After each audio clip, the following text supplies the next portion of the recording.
For the last month, students in the UNBC Archaeology Field Study program have been digging here, unearthing items from thousands of years ago.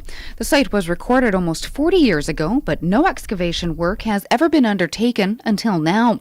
Field Study Director and Anthropology Professor Dr. Farid Ramtella says this is a very important location. The most important thing is to document what was going on around the time of contact with the first Europeans and especially before then, because a lot of that history has been lost. And just try to flesh out Aboriginal history in this area. Basically, it's something that it hasn't been done, and it's something that I think is of interest to everybody, but of course more particularly the Lake BABINE Nation themselves.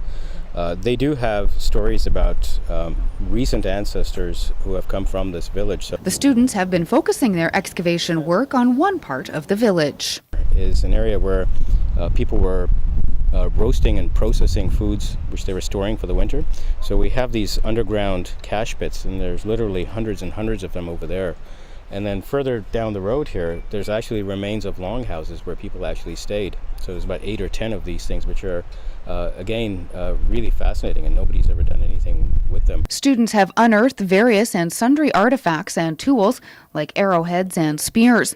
They've also discovered flakes of stone that has historical significance to the activities of the First Nations people. And it's basically what remains when somebody's done some flint knapping or tried to make stone tools. This is what gets left behind.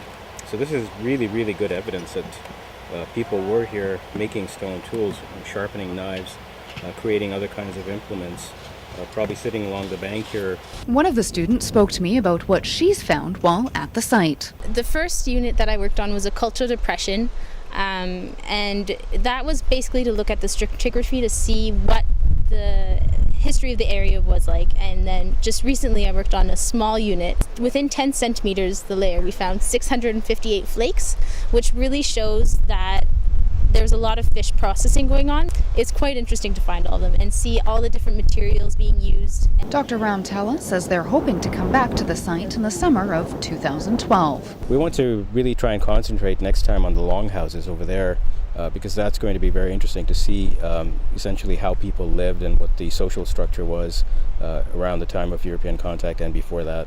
What I'm trying to do is to try and get people excited about the long history that we have in this province. And I think the kinds of things that happened here 5,000, 10,000 years ago are just as interesting and exciting as what was going on in other parts of the world.